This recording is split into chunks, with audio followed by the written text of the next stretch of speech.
Welcome to the big question. My name is Terry Antibet. Now, the WTO 10th Ministerial Conference kicked off in earnest earlier today.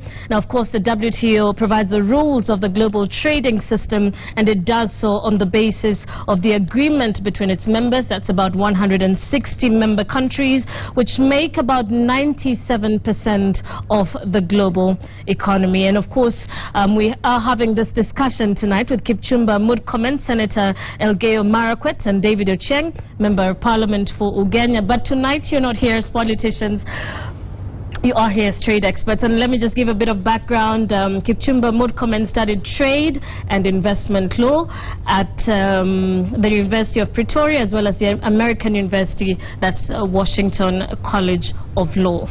While David Ochieng, Member of Parliament, also studied a Masters in Trade and Investment Law at the World Trade Institute, Switzerland, that's the University of Bern. Gentlemen, thank you so much for joining us this evening on The Big Question. And we'd like to welcome your views as well. The hashtag is The Big Question.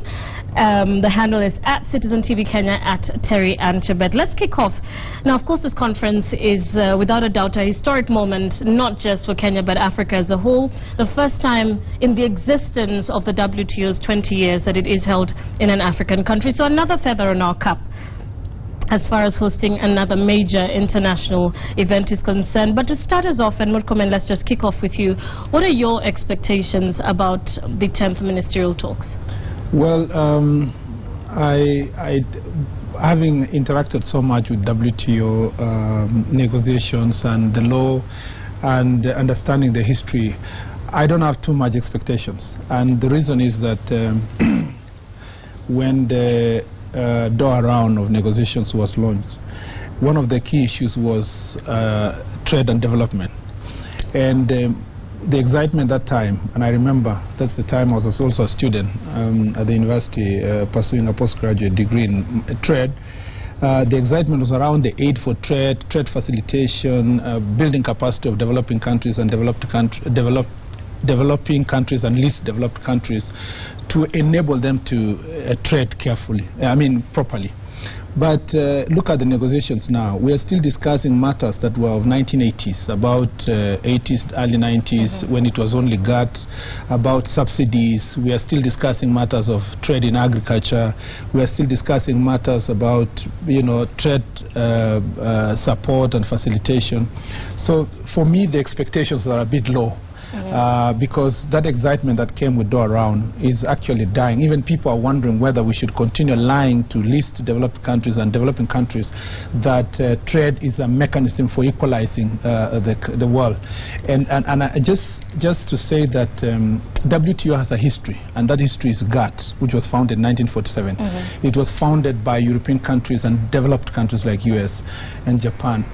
And that history is still bothering WTO because it is still a rich man's club, actually taking advantage of the poor countries in terms of trade. Okay, before you wrap everything that we want to talk about in your intro, and thank you very much, because now I know which background we're having this discussion with. Ochieng, your expectations for this 10th Ministerial Conference? Like Kipchumba said, not much.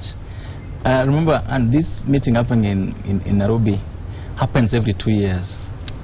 WTO ministerial happens every 2 years, and people discuss a couple of issues, various issues. But for the last 14 years, we've been discussing the same things consistently. The so-called Doha round that is talked about. 14, 15 things we've been discussing for the last 14 years, but no movement at all on almost any. Exactly. And the reason is that when members of this part of the world, African countries, join WTO, they are thinking, and it is expressed in the WTO agreement, that they were supposed to be gradually, brought into the international trade system, where they can play by the rules, get themselves being able to learn from the big boys, and over time, be able to play with them in the same field. But like you said, when UN was started, WTO was in the cards, but it never happened until 1995. And in between 45 and 95, something was happening. The bigger countries, America, US, European, they were trading under their own rules. So when we joined as developing countries, we are joining on rules already that were there. Okay? And so the only special thing that was introduced in this system was something called S&D, special and differential treatment for developing countries and developed countries. All right. I want to cut you off from there and just to ask, where is the place of the spirit of shared prosperity in a capitalist economy, which is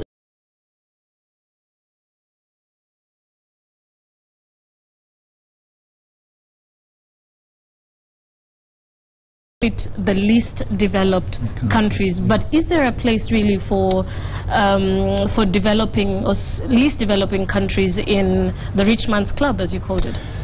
Well, there should be place. You know, if you link matters of trade to everything that's happening in the world, the inequalities in the world is what drives violence, matters of terrorism, and so forth. If the world appreciated that there is an interconnection between the poor countries and the rich countries, and shared prosperity is an important factor, the rules in the text, if they were to be implemented as they are in the WTO texts, whether it's the GATT or the other agreement, GATTs, TRIPS, the text is so beautiful that, but the problem is that like many other international agreements, the text is there as a smoke screen sort of, to try to persuade certain people to be part and parcel of that movement, but then internally the implementation of that process, there is a lot of manipulation. If you go to trade negotiations, if any student or any person who would have gone for this trade negotiation here, you realize that there is a lot of manipulation whose intention is actually to continue benefiting rich countries. Let me give the example. For example, if you talk agriculture, you are told that subsidies are eliminated, but they are introduced in backdoor in countries like Europe as environmental protection, for example, or that standards issues, like there is what we call the sanitary and phytosanitary agreements and standards. Now you are told you can access, like Kenya is told, you can access European markets as you wish, but you are told you must meet certain sanitary and phytosanitary standards, which are so high, you have not been facilitated to meet those standards. Therefore, your fish cannot access that market, your flowers cannot access, your horticulture cannot access that market. But whose problem is it that, our flowers, our farmers, our traders cannot access those markets? What is the place of African policymakers in supporting your own people? First of all, there is a place for us internally as countries. Do we really think that trade is a priority? Do we put national policy, trade being the driving factor for national discussion? When WTO came to this country, I mean, I'm happy for this discussion, but look at our newspapers, look at the national discourse. If this conference was in another country, the front pages of the newspapers, the back pages of the newspapers, the opinion pages of the newspapers would have actually concentrated on the benefits of the trade, the way we are improving our negotiation and so forth. So there is actually a responsibility for us as a nation to have our policies, trade being at the center, trade and investment being at the center. Do we take global trade seriously, and of course reflecting on the narrative that Murkomen has talked about, that we stick with the politics and we don't really care about trade? Anne, international trade is about countries' interests. It is run based on the very capitalist principles that run any economy. So start from there. Nobody promises anybody anything internationally. Everyone is trying to make sure that his country or their country benefits. So even the very thought that someone says that everyone is going to get shared, prosperity in this is wrong. It's like telling people, do as I say, not as I do. Really, this is really the thing. Okay, but the major thing about international trade is that countries choose where their interests are, and they put energy in that. In Kenya, what we do today is that we negotiate on everything. We go, and by the way, in Africa, Kenya are some of the best negotiators. But they go out there, negotiate on every other thing, but there's no framework nationally for linking what you negotiated out there to our producers. Because what you need to do is, you go out there and find that there's a market for this cup. Come back home and focus on this particular product. Focus on this and say you're going to ensure that the production costs, power costs are lower, costs for infrastructure are lower, everything else is lower, so that you are able to be competitive internationally. So at the end of the day, I think we also cry wolf we as countries, especially Kenya, we've not put our house in order in terms of, and the trade we make, by the way, the flowers you talk about, these things are traded in spite of the challenges. Exactly. It's just because of our climate. There's nothing we've done as a country to make it better. All right, let's talk about solution. And of course, clearly the common consensus is that the global market or global trade is the true depiction of George Orwell's Animal Farm. Remember Shambhala Onyama, where other animals are more equal than others. So which way out for poorer countries? One is especially, if I may, because he said we have been surviving anyway without the WTO. First of all, of course, we can't say that we've done zero. I mean, like in our country, we have worked so hard to improve trading environment, one-stop shop for registration of companies and so forth, issues reducing, challenges that we have, customs in the customs sector, the port has improved. So there's a lot of work that we are putting, the power, energy and so on, to deal with the supply side issues. But the most critical thing for Africa, and David and I, when we finished school, came and started a consultancy together. And one of the things we were pushing that time was to have a national trade policy, which is still a problem because we don't have it. But also to educate the people of the importance of having a policy that is related to sector, because if the sectors that we need to emphasize is the agriculture sector in terms of trade. Two is for African countries to appreciate that for us Uganda is more important, trading with Uganda is more important and Tanzania than the Brazil, Argentina or Europe. Actually, that is why if you had the conversation about sugar and other things, it was the conversation we were having as politicians in public was based on ignorance, missing the facts. I remember even as I participated in that discussion, it was very difficult to go to the technical issues. I'm happy you realize you're doing politics instead of doing because I appreciated the technical issues. But you are answering another politician who could have chosen to run away from the issues or wants to directly mislead the public. The issue we must deal as African countries is to first trade with ourselves. But the problem is that with trading with with partners because that are not within the country. We are still locked in the historical apartheid sort of system. The main thing is this: in trade, I think you only trade if you produce, and this is why you need to start. What are you producing?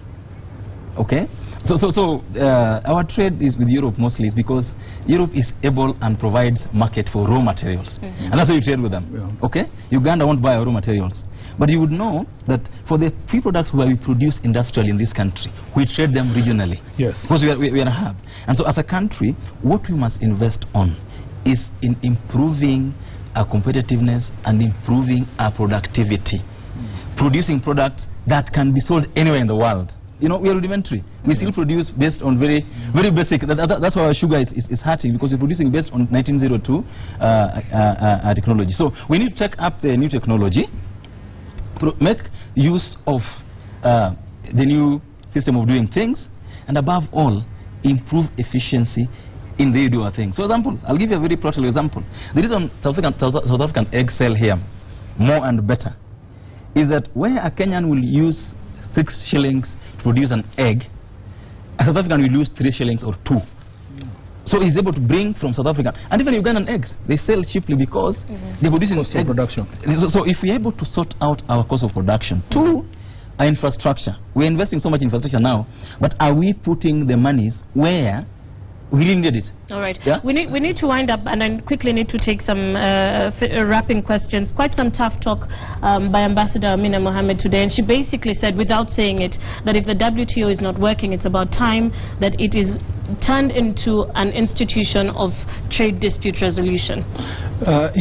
She used to be the chair of the DSB when she was an ambassador in Europe, and I think she's right. The only successful thing that WTO has done actually is the dispute settlement mechanism, which has a higher rating by both sides. But when it comes to the direct benefits of trade, in terms of transfer of technology, in terms of market access, in terms of dealing with non-tariff barriers to trade. We haven't succeeded to deal with that issue and equalizing the world. And it's important for developed countries and least developed countries to actually make a statement that we do not wish to continue being passengers in these boats. We want to be part and parcel of the decision making, but also the beneficiaries in a manner that will change the lives of our people. And that's why the thing between us as politicians is to and the executive is to find a link between international trade, as David was saying, and the interest of our people at the local level, so that people appreciate the changes in... Look, for example, agriculture. Let me just use that as a final conclusion.